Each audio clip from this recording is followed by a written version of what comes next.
Hey guys.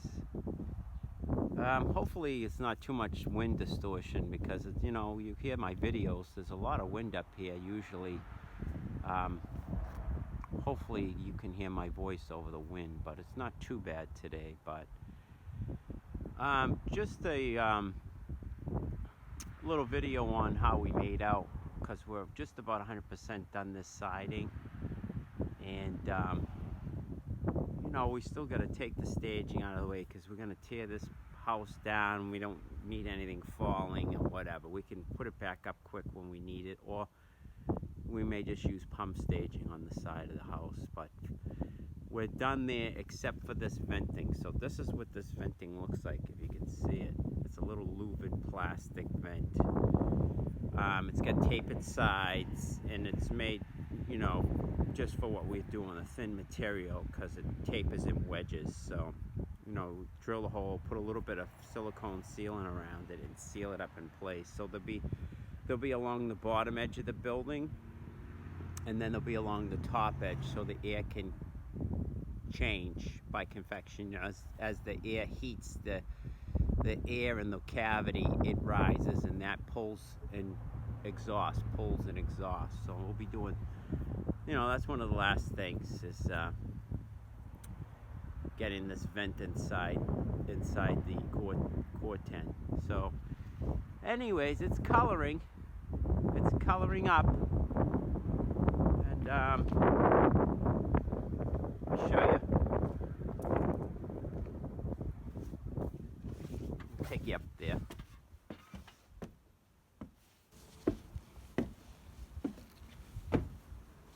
Of course, this staircase is temporary, so that all just stays by itself. This don't connect. This stays here because when the old house is ripped down, there's no access into the addition, but that's going to be our main entrance until the new home is done.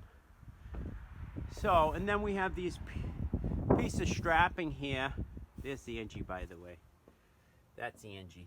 Say hi, Angie. Say hi. She likes watching and supervising us.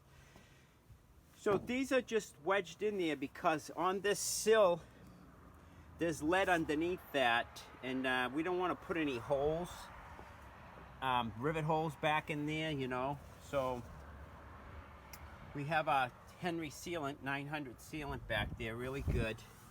And you can see it's oozed out here and there. We just got to come along with a razor and scrape it down, get it out of there.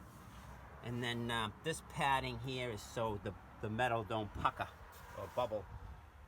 So it's been sitting there almost a week now, so but it's definitely dry. We just take them out of there, clean that up, and then let the cortan color up with the salt air coming off the ocean. So, but then there's all those returns we were talking about, how the metal course returns on itself. See, we're gonna scrape out some glue. We wanted to make sure we had a good seal there, because it's always a driving rain when it rains. Sometimes there's a lot of wind coming in, and it'll try to drive behind stuff. So we sealed it up best we could. And then here's the coloration of this. This is starting to color. Here, you can see it. There's those wall sconce lights, and that lights up the stairway at night. This is that panel that we talked about that concealed the mini split inside. The refrigerant line still got to be run, so this comes off. If you see, we just use screws here. In the spring, we can take this panel out of here and get access to that piping that's concealed below. It runs down and inside behind the cortan. And yesterday we just trimmed off these little windows. I could show you from here. See? And that trimmed off. The sill overlaps the sides, and the sides tuck in behind the face. So, and eventually, that bare metal will color the same as the rest of the building. And we got to scrape off some of this extra adhesive that got sticky here and there.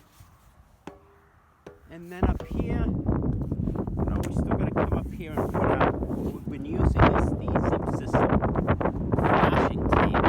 sticky and thin, which is nice because eventually later on the finished rubber roof will come up and over.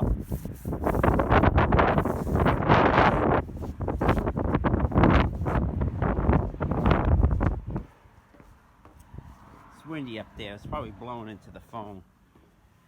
And you know, you can see how the courses run. The courses run and follow along the whole building the same. Runs across the same everywhere. The course wraps around the whole building.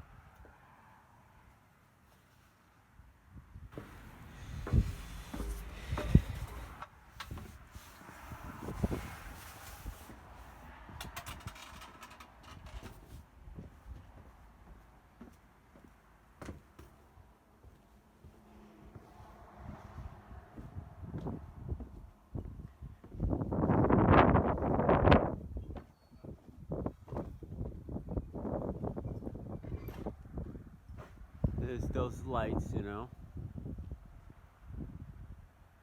recessed LEDs. Starting to color up. Now one thing we do have to do is finish up these little odds and ends around these columns, a couple little pieces.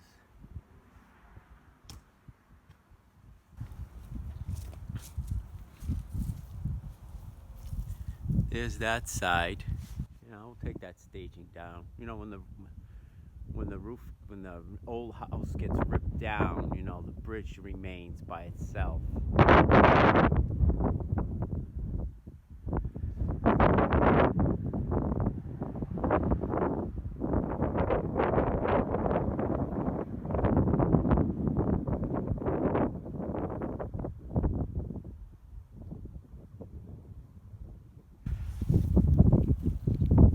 And you can see where the shadow line from the neighbor's house hits the house. That's how we got our heights established for how high and far back we had to go.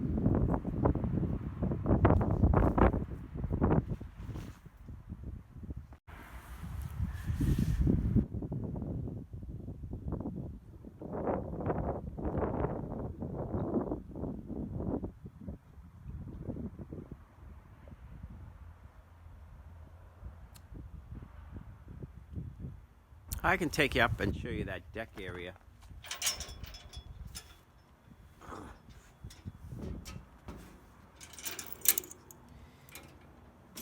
Okay.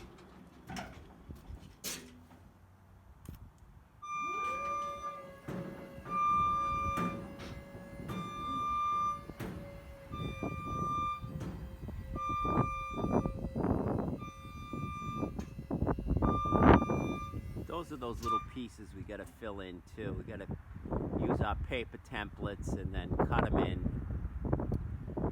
And that's pretty much it. Just little stuff like that.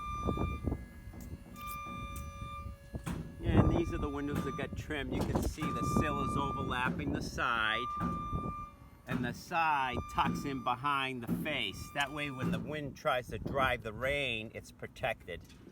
And then this slid into that acceptance track groove, and then we came along with the silicone and just hit it very fine bead of silicone to stop the rain from trying to drive in there, because it could try to sneak in there. So just for extra, we hit that. You can see it in there. We hit a little bead in there. You know, we got to clean a little bit here and there. A little bit of oozing going on, but. Anyways, let me just back up. One good thing about this cart is you can drive it while you're up in the air. So anyways, this deck area, let me just go up and touch. This deck area is done 100%. So this wall got the core 10 on there. That's all done. You know, you notice we broke up joints, 2 pieces, 1 full piece. 2 pieces, 1 full piece. Rather than just running 1 full piece, we wanted to show that, you know, the building has overlap and pieces that assemble it. So anyways, and then here's all the I don't know if you can see that, but yeah, there's all the returns on the glazing. And you remember we used the 2x2 angle up against the windows for a nice seal, and there's a 2x2 here for these corners. And then there's the beam. The beam is above. And you notice the courses all run around the whole building, all the same, all the coursing.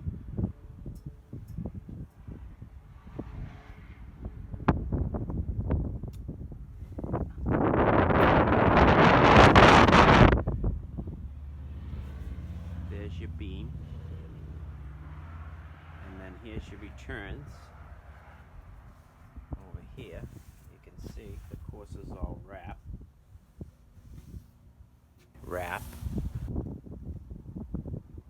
And then we just got to do little things like this. But there's your beam return, and now it's ready to accept the tongue and groove board up in here. There'll be maybe 3 1/4.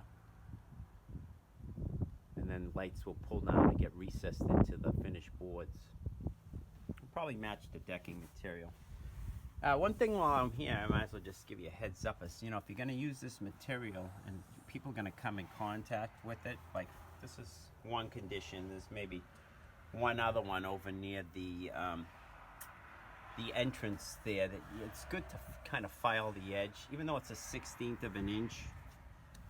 You know, when you're cutting it, you could have some sharpness to it, and somebody comes and touches it, you don't want them getting cut. So anyways, we file all the edges where people come in contact with it. So, and then there's that other side of the bridge, the sill. I'm gonna take those out probably today. And then, you know, there's your return. That's all done. Anyways, guys, you know, pretty much it. Just a follow up on how we did with all this extra stuff. This is all done 100%. Just like a couple little pieces around these columns we got to fill in. But that's pretty much it. We've done our job on this siding, and now it's the Ocean's job to come and patina it over the years. So it should last quite a long time, and as the years go on, it will just darken more and more. So that was the idea with this siding material, is it's maintenance free. You don't gotta come up here years from now and do maintenance on it. It just that's it. It's a one-time deal. Put it up, and that's it.